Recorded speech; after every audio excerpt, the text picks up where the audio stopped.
Hey guys, welcome back. There's another video here that I want to talk about, and I want to talk about kind of a personal story a little bit. I think maybe it will be helpful to some people in our times. People talk to me about inflation, people talk to me about the economy, people talk to me about recession, depression, and anxiety, all kinds of stuff. But I want to tell you a story that I personally experienced, and it's something I'm going to be sharing on this channel. I'm going to be sharing kind of like, I still believe that there's a lot of good people out there who are there to inspire us, to lead us, to help us, and by example, usually. And I'm gonna maybe try to bring you on my channel and maybe share their stories with you, kind of to give an inspiration and hope, which is one of the main purposes I started this channel: education, inspiration, hope. So I want to tell you a story about how I came to United States. Again, guys, I don't know if you've seen my earlier videos, but I was born in the Soviet Union, grew up in Israel, and in my early 20s, I came to the United States through a complete happenstance. And I think it's a very interesting but true story. And I wanted to share this with you in the hope that you can pay it forward. So I worked in a hotel to help my family make ends meet. We come from like a probably lower middle class family. And my mom is a teacher, and my dad is a simple computer programmer. They were not great with money. It's something that I covered in my previous videos. I think they have very conflicted feelings about money, and they were kind of just not very good at making it, and were even worse at saving it. So we got into deep debts. As a kid, I remember collection calls, different letters in the mail, threatening us with lawsuits and all this if my parents don't pay the debts. So kind of the money was always this topic that kind of like hovered, or not necessarily money, lack of the money was was the topic that always hovered. So I tried to help my parents. I kind of worked since age 15. I worked in all kinds of odd jobs. I helped them pay rent, buy groceries, this kind of stuff. And in my early 20s, I was working as a night clerk in a hotel. Night clerk, it's an interesting job because you get to see people kind of, as they say in English, with their hair down, in all kinds of unusual circumstances. Some people tired, some people are drunk, some people are sneaking out in the middle of the night from their wife that's sleeping up, and they're just sneaking out to get in trouble. All kinds of stuff. So I was worked there for about over a year when it happened, and I kind of seen it all.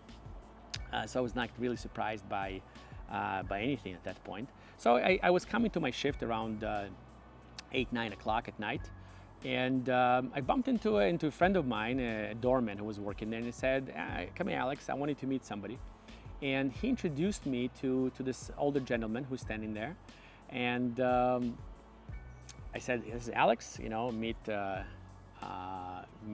Harry."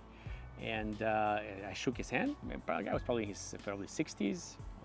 We started talking, and Harry asked me, "What do you want to be when you grow up?" And I tell him kind of like I was 21-year-old, kind of very cocky, confident guy, was deeply insecure. Tell him, "Listen, I want to be a millionaire. That's the best achievement in life, the top place you could be." So Harry kind of giggles, and he says, "Listen, been there, done that. It's not as much fun as you think." He starts giggling. Then he says, "Listen, Alex, we start talking. He asks me about my family, so we're just having like a normal chit chat." Then he says, again, it's 8, 9 o'clock. He says, "Have you had dinner yet?" And actually, surprisingly, I've not had dinner yet. So, I totally get it. Like it's maybe like an odd question, when just a guest asks a work in a hotel if they had dinner yet. But I said I was very kind of like, I'm just in general social guy by nature, and I said, "No, I have not had dinner. He says, let's have dinner together." I'm kind of like, "Okay, listen, I mean, a little odd, but seems like a nice guy. Why not? Let's have dinner." Especially if he was paying for that, right? So we went out and we sat in a pizza shop nearby there, and just having pizza. We were just talking about it. So Harry asked me different questions about what I like to do, what my hobbies are, what my grades are, so forth, so on. And then he said, like, see, that's something odd. He calls the waitress, and he requests a stack of napkins from her. Actually, he asked for paper, but she didn't have paper, so he asked for a stack of napkins. And And then he said, ask for a pen. And then I don't see, he starts writing something on those napkins. And I see he writes math questions, and he starts pretty complicated ones, and starts handing them to me. Thank God I kind of, my dad trained me in math since I was 3 years old, so it's one topic that I knew really well. And I solved him one by one. I solved him, I give it back to him, he checks, like, he looks at the napkin, interesting, he checks it, and he writes me another question, and so forth. Then we go to physics, we go to chemistry. He asks me all kinds of questions, so this keeps going on for about 20 minutes.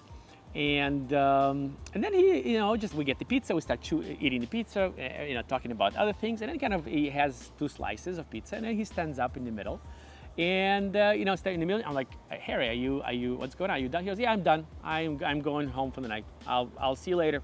Thanks for having dinner with me. And he kind of just turns around and leaves. He drops, $20, $30 on the table, and he pays for the entire dinner. I thank him. And he leaves. And as he kind of leaving around, he turns around and he asks, hey, what's your name? Remind me, what's your last name? I tell him, Alex so-and-so. And he said, okay, fine, we'll be in touch. So I am, I kind of forgot about interaction. I have a lot of interesting, sometimes even odd interactions in a hotel. And about 3, 4 weeks later, I receive a call, kind of like almost like kind of anxious call from my mom. She calls my office where I worked during the day, and she says, "Listen, Alex, there's an envelope for you. It came from the United States." And I said, "What envelope?" She goes, "It's a FedEx envelope." She's like, "It must be a mistake. I don't know anybody in the United States." And she says, "No, they said it's for you. They insisted you must come there and sign for it." Okay, so I go to the hotel. I sign on this envelope, and it is for me. So it is definitely for me. So I open it up, and I see 3 things in that envelope. I see, first thing that catches my attention is $1,000 in $100 bills.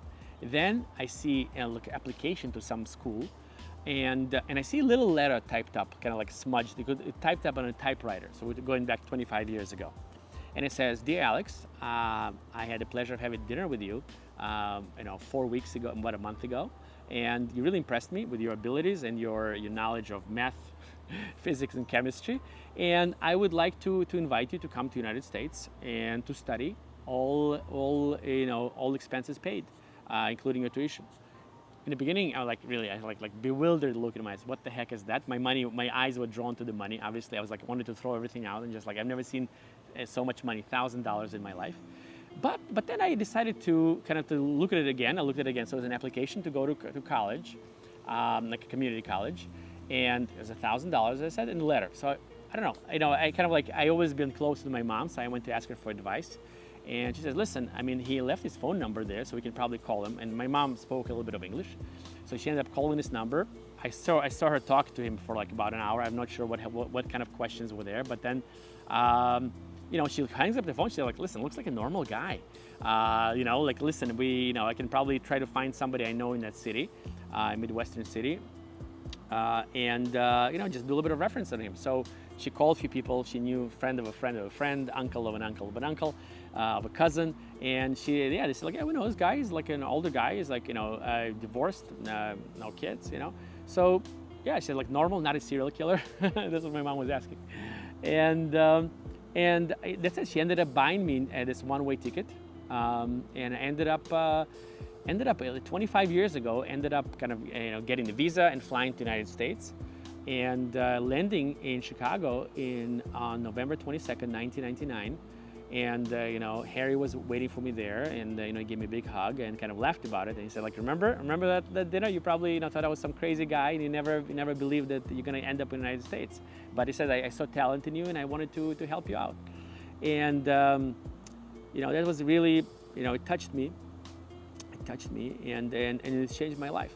It changed my life, and now I'm blessed to be living in the United States of America, and I'm blessed with having kids and family here, and started a business and got education here, and I think all to the kindness of one man, Harry, that I met.